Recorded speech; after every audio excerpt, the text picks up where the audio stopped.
இன்றைக்கு அதிமுகவுடைய பொதுச் செயலாளராக இருக்கக்கூடியவர்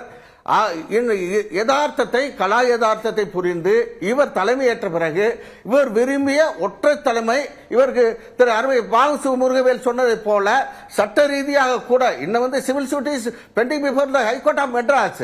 சரிங்களா தனி நீதிமன்றம் இன்னும் இறுதி தீர்ப்புக்காண்டி அது பட்டியலிடப்பட்டிருக்கிறது முழுமையான தீர்ப்பு வழங்கப்படவில்லை ஆனால் அந்த நிலையில் இவர் தன்னை சுயபரிசோதனை செய்து கொள்ள வேண்டும் நாம் விரும்பிய ஒற்றை தலைமையை ஏற்ற பிறகு அதிமுக என்ன முன்னேற்றம் அடைந்திருக்கிறது என்பதை அவரை சிந்தித்து பார்த்து எனவே பிரிந்து இப்ப திரு செங்கோட்டையன் முரண்பட்டிருக்காரு அதை தவிர மத்த எல்லாரும் இங்கதானே இருக்காங்கன்றாரு திரு எடப்பாடி பழனிசாமி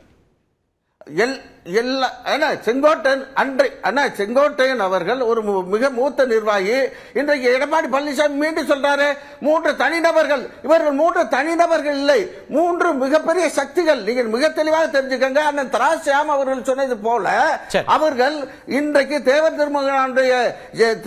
பிறந்த நாளில் ஒரு செய்தியை தமிழ்நாட்டு மக்களுக்கு தெளிவுபடுத்தி இருக்கிறார்கள் குறிப்பாக தென் மாவட்ட மக்களுக்கும் டெல்டா மாவட்ட மக்களுக்கும் தெளிவான செய்தி எங்களுடைய நிலைப்பாடு என்பது எங்களுக்கு தொடர்ந்து துரோகம் செய்து அம்மாவால் அடையாளம் கட்ட அம்மாவுக்கு பக்கபலமாக இருந்த திருமதி சசிகலா அம்மையார் அவர்கள் அம்மாவால்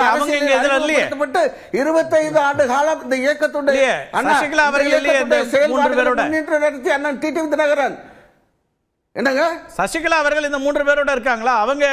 அதிமுக ஆட்சிக்கு வரும்னு தான் சொல்றாங்களே தவிர அவங்க எடப்பாடி பழனிசாமி விமர்சிக்கலையே எங்கேயும் இன்றைய தினம் திருமதி சசிகலா அவர்களையும் அண்ணன் ஓபிஎஸ் அவர்களும் அருமை செங்கோட்டையன் சரியாக சந்தித்து பேசியிருக்கிறார்கள் அது திரு செங்கோட்டையன் அவர்களும் அண்ணன் ஓபிஎஸ் அவர்களும் இன்றைய தினம் நிலையத்தில் சந்தித்து பேசியிருக்கிறார்கள் திரு தினகரன் அவர்கள் எங்களுடைய கருத்தில் திரு சசிகலா சின்னம்மா அவர்களும் உடன்படுகிறார்கள் என்ற செய்தியை சொல்லி இருக்கிறார் எனவே அவர்கள்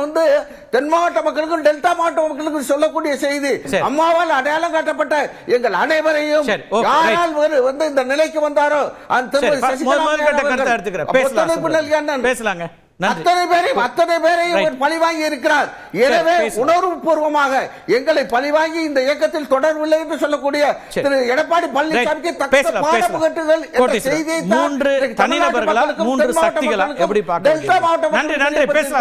கொங்கு மண்டலத்தை அண்ணன் செங்கோட்டையன் பார்த்துக் கொண்டார் ஏற்கனவே அண்ணாமலை அது பேசலாங்க எல்லாரும் பேசலாம் முதல் சுற்று முடிக்கல கிடையாது வர